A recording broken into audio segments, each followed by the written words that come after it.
Keluang. Seterusnya Yang Berhormat Kota Samarahan.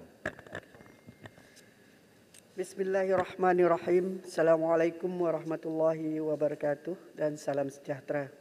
Terima kasih Datuk Yang di-Pertua atas peluang untuk sama-sama berbahas dalam rancangan Malaysia ke-12.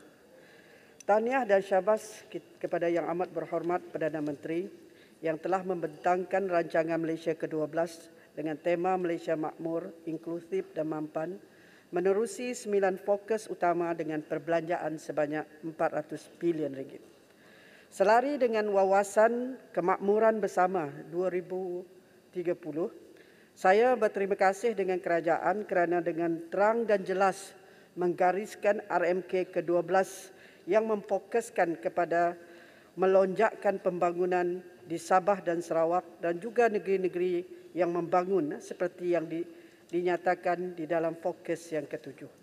Saya berharap agar rancangan Malaysia ke-12 membawa perubahan yang berbeza, iaitu mewujudkan lebih banyak program-program pembangunan di Sarawak dan Sabah supaya jurang pembangunan di antara wilayah dapat dirapatkan.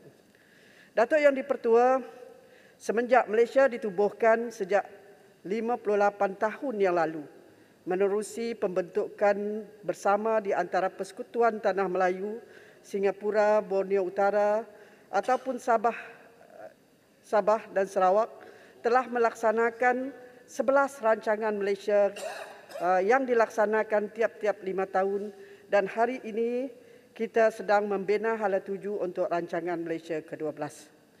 Secara keseluruhannya, purata bagi pembiayaan program-program pembangunan di bawah 11 buah rancangan Malaysia meliputi hanya 46% sahaja pembiayaan persekutuan dalam memajukan pembangunan negeri Sarawak.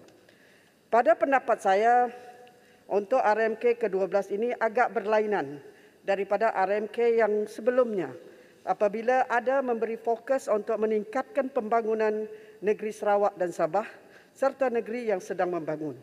Saya amat bersetuju dengan pendapat YB Pekan bahawa RMK ini harus dinilai semula memandangkan banyak projek ataupun program yang diluluskan adalah projek sambungan RMK 11. Kurang program dan projek baru yang boleh meningkatkan pembangunan ketara dua wilayah, Sarawak dan Sabah secara total. Walau bagaimanapun, terima kasih juga kepada Kerajaan Keluarga Malaysia di bawah Yang Amat Berhormat Perdana Menteri ke-9 kerana telah peruntukan yang tertinggi kepada negeri Sarawak dan Sabah dalam rancangan Malaysia ke-12 dalam rolling plan yang pertama. Inilah yang kita mahukan dalam memperkasakan semangat perjanjian Malaysia 1963, iaitu tumpuan ke arah membangunkan dan menyamaratakan pembangunan di dalam negara ini, khususnya di wilayah Sarawak dan Sabah. Semangat perjanjian Malaysia 1963 perlu kita lihat dengan sebaiknya kerana ketika ini rakyat Sabah dan Sarawak sudah mula menyedari bahawa tuntutan terhadap 18 dan 20 perkara berkaitan dengan hak-hak keistimewaan untuk Sabah dan Sarawak perlu dituntut dan dipenuhi sewajarnya. Saya berharap kerajaan akan terus melaksanakan pembayaran cukai jualan petroleum ataupun SSD kepada kerajaan negeri Sarawak seperti yang telah dilunaskan pada tahun lepas dengan pembayaran sebanyak 2.96 bilion. Bayaran cukai jualan petroleum ini sudah tentunya satu pengiktirafan kepada hak-hak keistimewaan yang dimiliki oleh Sarawak, khususnya dalam soal pengendalian cukai dan pendapatan untuk negeri berkenaan. Datuk Yang di-Pertua, pendidikan seharusnya dijadikan sebagai keutamaan dalam mana-mana negara kerana menerusi pendidikan masa depan sesebuah negara akan lebih terjamin. Terima kasih atas keprihatinan kerajaan dalam mengurus hal ehwal pendidikan termasuklah usaha membaik pulih sekolah-sekolah daif khususnya di negeri Sarawak. Untuk rekod, terdapat 1,457 buah sekolah daif di negeri Sarawak. Sebanyak 70% dikategorikan sebagai daif, dan 415 daripadanya berada pada tahap sangat daif dan uzur dan memerlukan pembinaan baru ataupun gantian penuh. Melalui RMK ke-12, saya mohon kepada kerajaan untuk meneruskan usaha menaik taraf 587 sekolah daif di Sarawak. Hal ini kerana peruntukan 1 bilion ringgit pada tahun sebelum ini hanya mampu menyelesaikan masalah melibatkan 133 buah sekolah sahaja. Untuk makluman Dewan Yang Mulia ini, terdapat sekolah yang sepatutnya dibaik pulih dan diganti sepenuhnya dalam rancangan Malaysia ke-11 masih belum berjalan dan belum dimulakan. Saya mengambil contoh beberapa projek, misalnya di Kota Semarahan, projek gantian semula SMK Moratuang, projek SK Moyan Laut, Asrajaya, SK Tanjung Tuang, dan 6 lagi sekolah daib di Semarahan belum dimulakan, walaupun telah diluluskan di bawah RMK 11. Selain pada itu, saya juga mohon agar Kementerian Pendidikan Malaysia mengambil perhatian yang serius bagi kemudahan asas di sekolah seperti bekalan air terawat, bekal elektrik yang sempurna dalam memastikan pendidikan anak bangsa dapat dilestarikan dengan kemudahan yang lebih selesa. Dalam menghadapi cabaran globalisasi dan juga revolusi perindustrian 4.0, sekolah rendah khususnya yang berada di pedalaman dan luar bandar perlu dilengkapi dengan kemudahan untuk mengakses internet bagi membolehkan mereka mendapat maklumat terkini dan berhubung dengan dunia luar. Oleh yang demikian, saya berharap Kementerian Pendidikan dapat mewujudkan satu inisiatif di bawah rancangan Malaysia ke-12 untuk mengatasi jurang-jurang yang ada di antara sekolah-sekolah di Sarawak. Datuk Yang di-Pertua, negeri Sarawak yang berkeluasan 124,000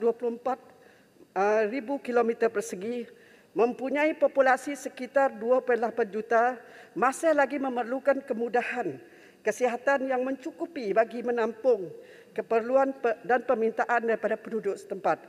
Berdasarkan statistik suku tahun pertama Jabatan Perangkaan Malaysia, di negeri Sarawak setakat ini hanya dilengkapi dengan 41 buah hospital, merangkumi 24 hospital kerajaan dan 17 hospital swasta, dengan bilangan doktor yang sebanyak 4,215 orang berbanding jumlah keseluruhan doktor di Malaysia seramai 71,041 orang. Jadi secara kasarnya, setiap pegawai perubatan akan berkhidmat kepada 763 penduduk di negeri Sarawak ataupun dalam lingkungan 33 km persegi. Sedangkan nisbah doktor kepada penduduk di Malaysia ketika ini ialah 454 pesakit, dan ini menunjukkan Sarawak masih jauh ke sasaran RMK 12, iaitu nisbah 1 doktor untuk 400 pesakit. Oleh itu, saya beranggapan bahawa bilangan kemudahan dan kaki tangan perubatan di Sarawak perlu ditingkatkan secara agresif berdasarkan dengan peningkatan kadar populasi dan juga jarak antara kawasan. Setakat ini masih terdapat 20 daerah yang berada di Sarawak yang masih belum mempunyai klinik dan hospital. Kita berharap Kementerian Kesihatan Malaysia untuk melaksanakan dan meluluskan cadangan Kerajaan Negeri Sarawak bagi pembinaan hospital baru berkapasiti 76 katil ke bawah untuk daerah-daerah khususnya di kawasan pedalaman. Begitu juga pembinaan 94 buah klinik jenis 5 dan 6 bersama kuartus dan berek seperti cadangan klinik kesihatan setakan dan juga klinik kampung Melayu. Sudah tiba masanya kerajaan menyediakan kemudahan untuk hospital wanita dan kanak-kanak di Sarawak. Ini amat perlu untuk menjaga kesejahteraan yang terbaik kepada golongan ibu dan kanak-kanak. Jika kita lihat, hospital wanita dan kanak-kanak telah terdapat di kawasan di semenanjung Malaysia dan juga di Sabah. Hospital ini dijangka dapat memberi perkhidmatan perbidanan dan sakipuan dan memberi perkhidmatan kepada kanak-kanak menyeluruh secara profesional dan berkualiti. Saya juga berharap melalui RMK 12 dapat menaik taraf hospital-hospital dan klinik-klinik daif dan uzur. Misalnya Hospital Raja Charles Brooks Memorial dan Hospital Kota Sentosa. Hospital Raja Charles Brooks Memorial dibina pada tahun 1925, manakala Hospital Sentosa di Batu Tujuh, Kuching pula dibina pada tahun 1958. Selain itu, klinik-klinik desa perlu dinaik taraf, memandangkan binaan asasnya adalah kayu dan mempunyai kemudahan yang terhad. Misalnya klinik kesihatan Kampung Lubuk Riah dan klinik kesihatan Kampung Sambir. Saya mohon kementerian dapat mempertimbangkan naik taraf klinik Kota Semarahan, memandangkan ruang perkhidmatan yang terhad dan jumlah pengunjung yang ramai. Begitu juga dengan kemudahan lain seperti tempat letak kereta dan juga menambah pintu masuk klinik tersebut.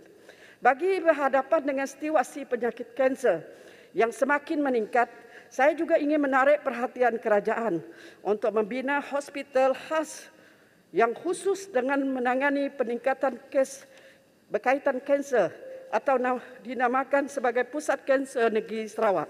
Untuk rekod, setakat ini Sarawak hanya memiliki jabatan kanser yang berperanan untuk mengendalikan hal-hal berkaitan onkologi.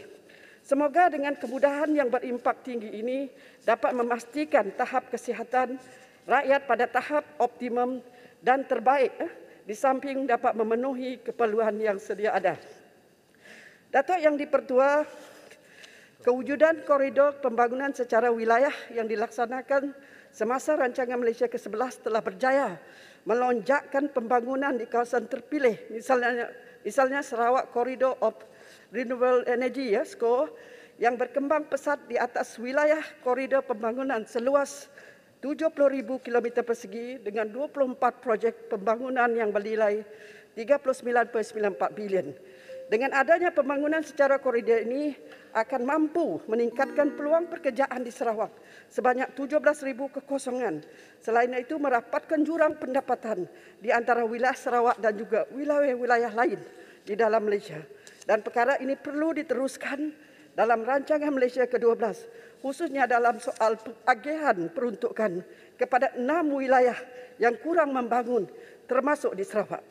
Berpandukan pada laporan insiden kemiskinan mutlak mengikut Kumpulan Etnik Strata dan Negeri Malaysia 1970 hingga 2019 yang diterbitkan oleh Unit Perancang Ekonomi Jabatan Perdana Menteri Sarawak menerusi di tempat yang ketiga selepas negeri Kelantan dan juga negeri Sabah dengan peratus insiden kemiskinan mutlak antara sebanyak 9%. Hakikatnya Sarawak bukanlah negeri yang miskin. Umumnya mengetahui bahawa negeri Sarawak merupakan antara negeri yang menyumbang ke arah pendapatan negara, iaitu yang ketiga terbesar selepas negeri Selangor dan wilayah Persekutuan mengikut laporan Jabatan Perangkaan Negara pada tahun 2018. Antara yang boleh kita utamakan untuk pembinaan dan juga penyediaan 20,000 rumah untuk golongan miskin di bandar dan juga luar bandar. Kerajaan harus menyediakan rumah mampu milik berbanding rumah-rumah yang mampu dilihat saja, iaitu dengan memperkenalkan mekanisme bagi mengawal harga rumah ataupun mengelakkan daripada lebih banyak rumah yang terlalu tinggi kosnya. Boleh habiskan, Wabi? Last one. Ya. Datuk Yang di-Pertua, saya juga mencadangkan agar Kerajaan Persekutuan untuk memberi sokongan penuh kepada Kerajaan Negeri Sarawak dalam usaha memodenkan pengangkutan awam, termasuk penyediaan bas berulang alik serta perkhidmatan Automatic Railway Transit ataupun ART khususnya di kawasan Kuching, Semarahan dan juga Serian. Selain daripada itu, usaha memperkasakan jaringan digital menerusi program jendela yang telah digunakan oleh kerajaan disambut baik oleh negeri Sarawak. Datuk Yang di-Pertua, terima kasih Datuk Yang di-Pertua, Kota Semarahan mohon menyokong. Terima kasih. Yang Berhormat Pulai. Silakan. Bismillah.